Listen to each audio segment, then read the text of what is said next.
Ladies and gentlemen, may I please have your attention? Please have your tickets in hand before you board the plane. Thank you.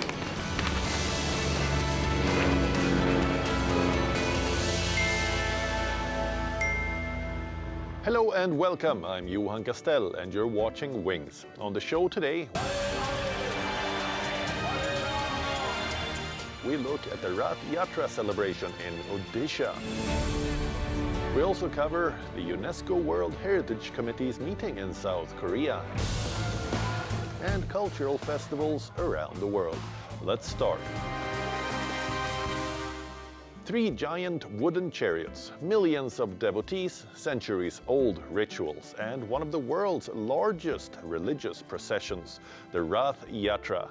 Every year, the holy city of Puri in India's Odisha becomes the center of the Rath Yatra celebration. And this year as well, thousands of devotees have flocked to the city to celebrate the festival of Lord Jagannath. Let's take a look.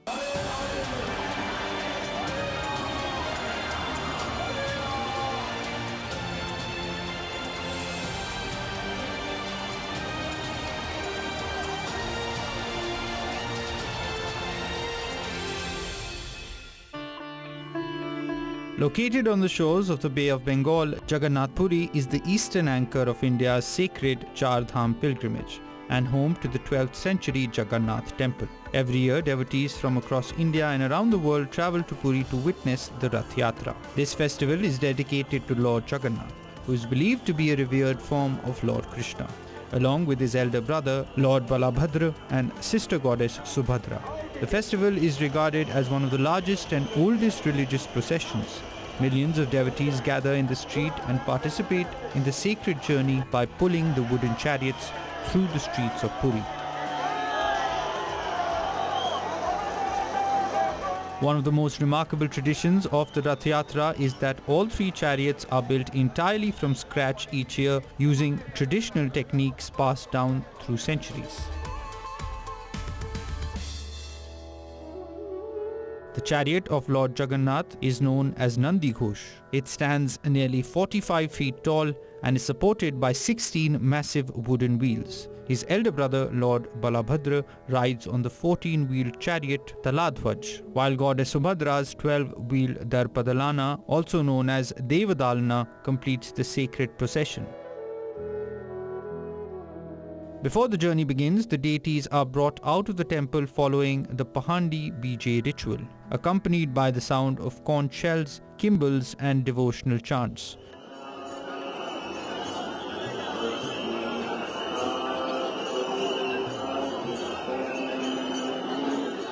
The procession begins after the Chera Pahandra ceremony, when the Gajapati Maharaja of Puri ceremonially sweeps the platforms of all 3 chariots with a golden broom. It's a century-old ritual that symbolizes humility before the divine.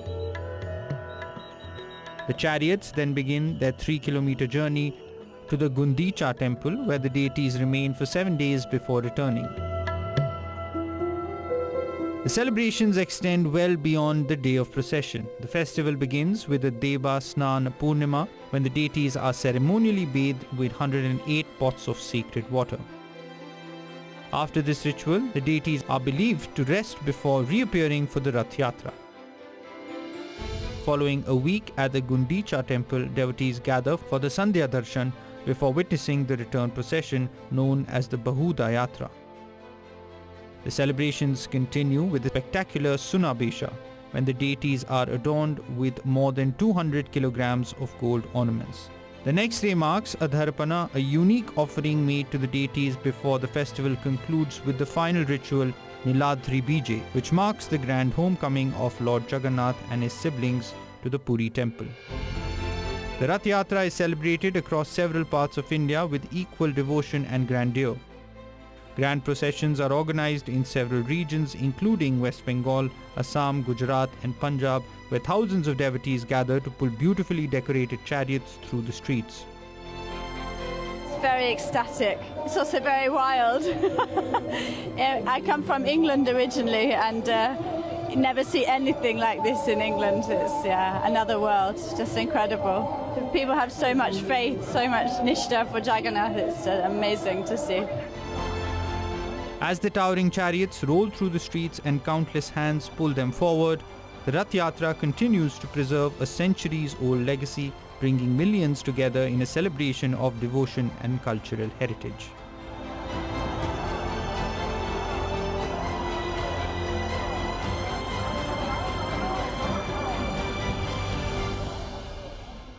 Every year, a handful of extraordinary places move one step closer to joining one of the world's most exclusive travel lists. This week, all eyes are on Busan in South Korea, where UNESCO is deciding which destinations will be granted World Heritage status. From ancient temples and legendary mountains to battlefields and biodiverse coastlines, here are some of the remarkable places hoping to earn global recognition.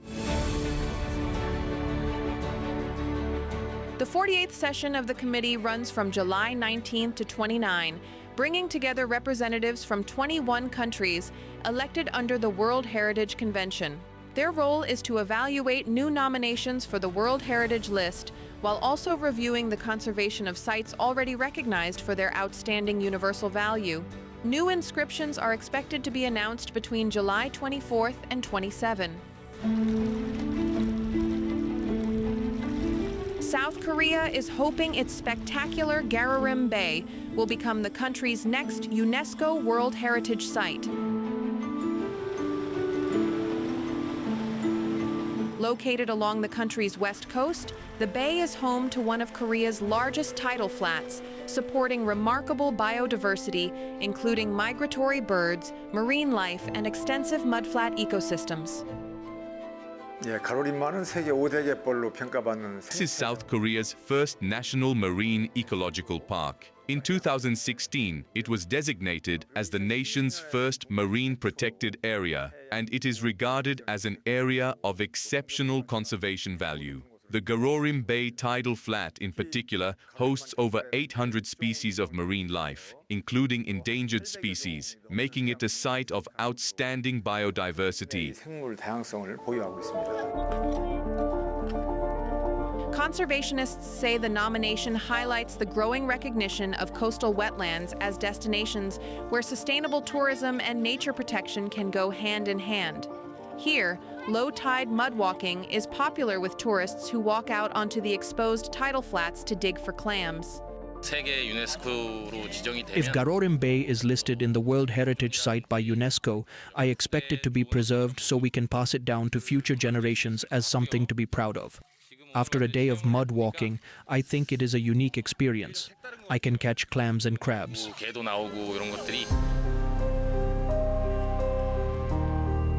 The beaches that witnessed one of history's defining moments are also seeking UNESCO recognition. Normandy's D-Day landing beaches have welcomed generations of visitors interested in World War II history. It's an extraordinarily important landing on a huge scale. It's probably the greatest amphibious landing there's ever been. It ought to be remembered for that alone, but one reason it's particularly remembered, this is the first major commitment of Allied troops to the land war against Germany. The nomination aims to recognize not only their military significance, but also their enduring role as symbols of peace, remembrance, and reconciliation, preserving the landscapes where Allied forces landed on June 6, 1944.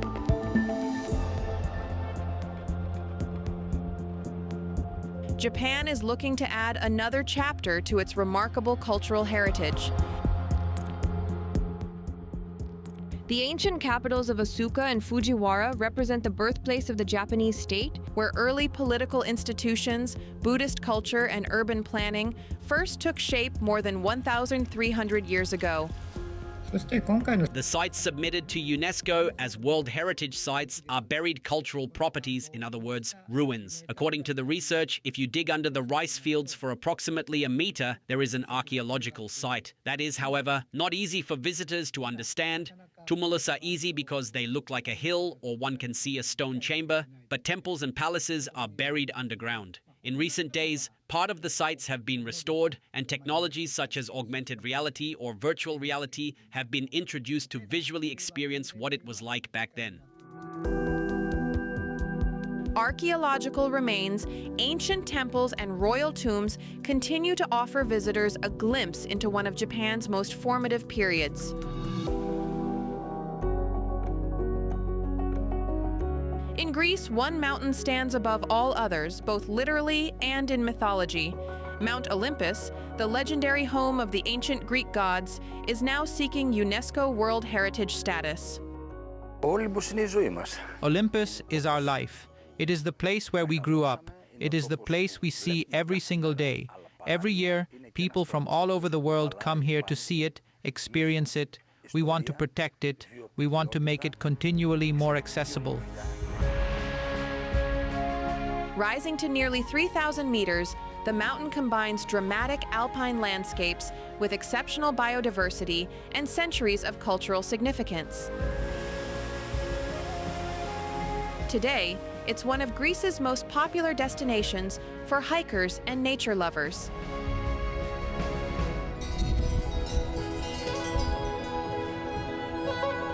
Thailand is hoping UNESCO will recognize one of its most revered Buddhist landmarks.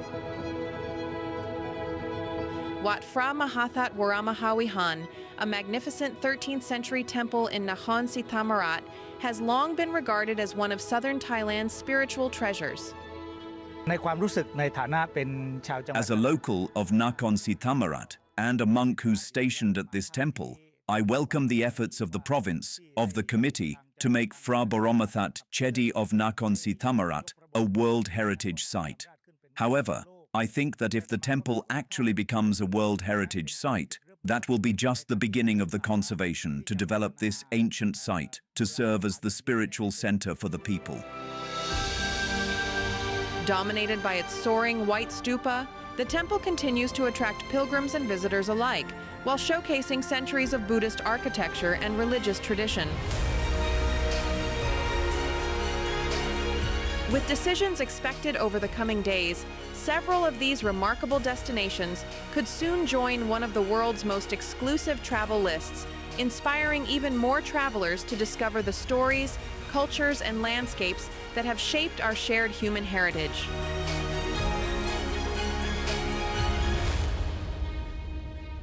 Roman warriors taking to the streets, cultural fairs uniting tourists and locals, daredevils conquering rivers, and artists turning nature into a canvas.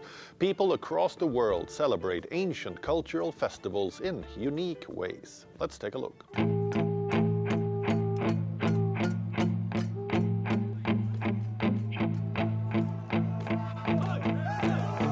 In Romania, people dressed up as warriors, craftsmen and performers, recreating life during the Roman and Dacian era. The Ghetadava Historical Reenactment Festival brought together history enthusiasts dressed in authentic Roman, Dacian and Gothic armor, transforming the festival grounds into an open-air museum where visitors could experience a glimpse of the ancient world. Throughout the day, spectators witnessed battle demonstrations based on Roman military tactics, explored ancient art, and got a glimpse of the most significant periods in the region's history. I have been taking part in these types of festivals since I was very young. My mother kept bringing me to festivals, and I come because I am passionate about history and I love it here.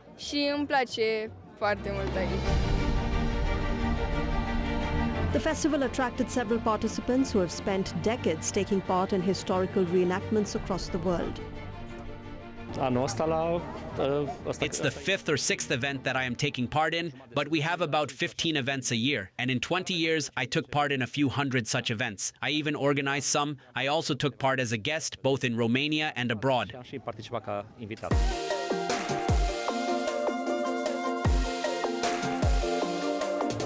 More than 1,000 tourists and local residents gathered in China's Shillinghout for the opening of the 36th Inner Mongolia Tourism Nadam Fair, one of the region's biggest celebrations of grassland culture. Wrestlers marched in formation alongside delegations representing Inner Mongolia's 12 leagues and cities in traditional costumes, while traditional music and dance filled the opening ceremony.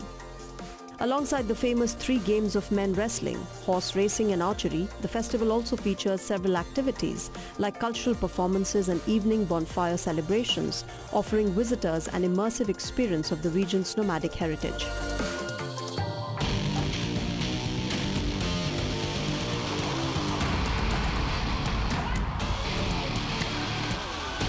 An adrenaline-filled event took place in the Russian capital of Moscow as the Two Rivers Water Sports Festival transformed the Moskva River into a stage of spectacular sporting performances. Thousands gathered along the river banks to watch athletes participate in high diving, rowing and hydroflight competitions. One of the biggest attractions saw international high divers leap from platforms nearly the height of a 9-story building, performing complex aerial maneuvers before plunging into the river below. Athletes from 11 countries competed in the event, making it one of the biggest international attractions. Man, the show is amazing. Look at the view, look at the crew. Everything is amazing here in Moscow. So I think it's gonna be a good show. Students also competed in rowing races, while hydrofight athletes soared above the river using powerful water-propelled jet systems. During the event, 2 hydroflyers unfurled the largest Russian flag ever displayed above water, setting a new world record and creating one of the festival's most memorable moments. Many spectators welcomed the return of international competition to Moscow, viewing the festival as an opportunity to celebrate athletic excellence while bringing together participants from around the world. I really love that, despite all the challenges the world is facing, international competitions are back in Moscow and we get to see athletes from all over the world. That's really cool.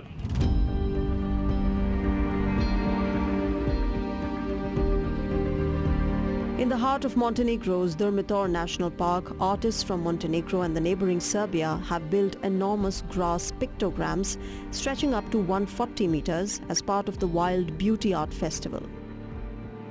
The monumental designs draw inspiration from prehistoric cave art, medieval tombstones protected by UNESCO, and traditional woven carpets. Working alongside local residents, the artists carefully cut the grass by hand using skits, following detailed plans marked with ropes and wooden stakes. Geometry must be applied because when you find yourself within the artwork, which spans about 140 meters, you don't know where you are. Your only hope to find your way around is to have a plan, meaning you create it, you sketch it precisely, you measure it out, and you stick to that plan. You go from point to point, mowing the width, the length, everything has to work. Sunlight naturally bleached the cut grass, gradually revealing the giant pictograms from the surrounding viewpoints. The artists described the project as new cave art, an attempt to connect contemporary creativity with ancient traditions. We founded New Cave Art as a sort of return, a restart, like a comeback to the beginning. Why? Because civilization is in trouble. We are witnesses to that, but art too has not been functioning at its best for many, many decades now. The idea is to return to the beginning, meaning to that cave where the first drawings came from and which were indeed a real art.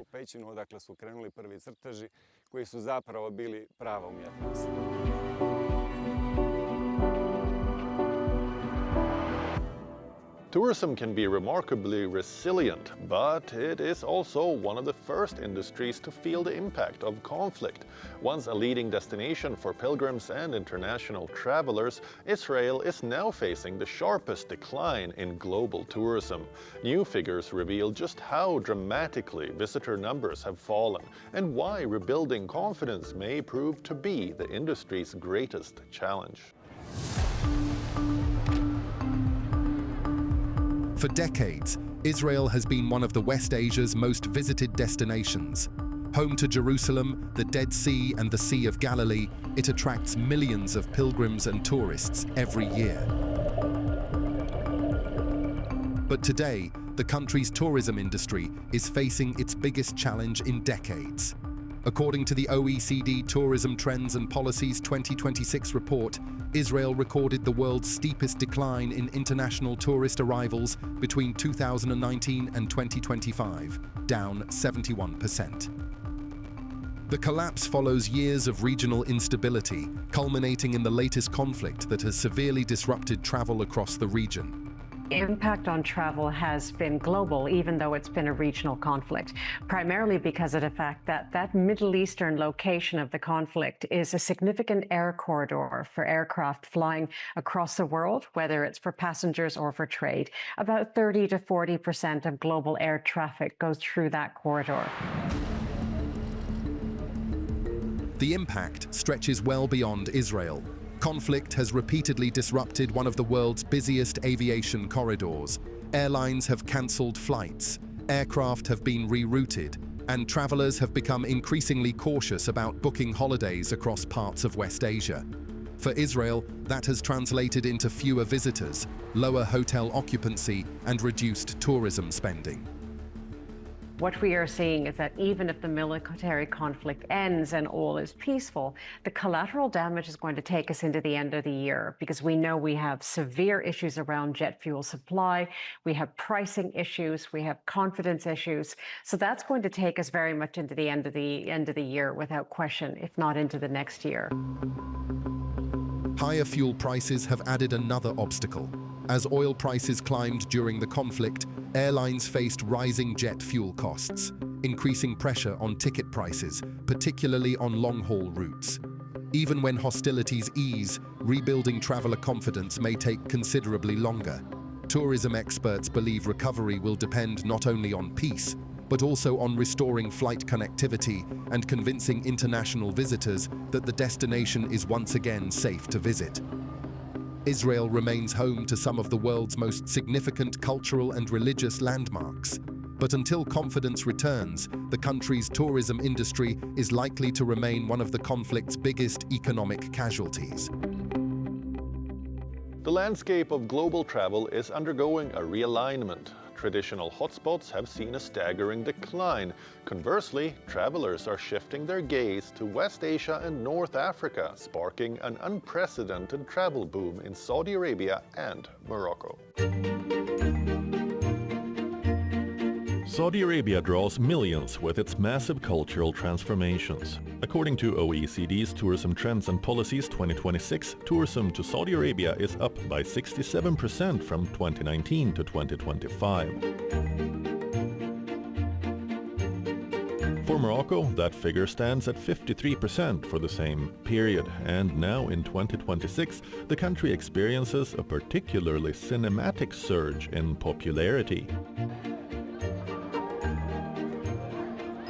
This newfound momentum is partly driven by Hollywood's arrival, specifically through the highly anticipated production of Christopher Nolan's The Odyssey.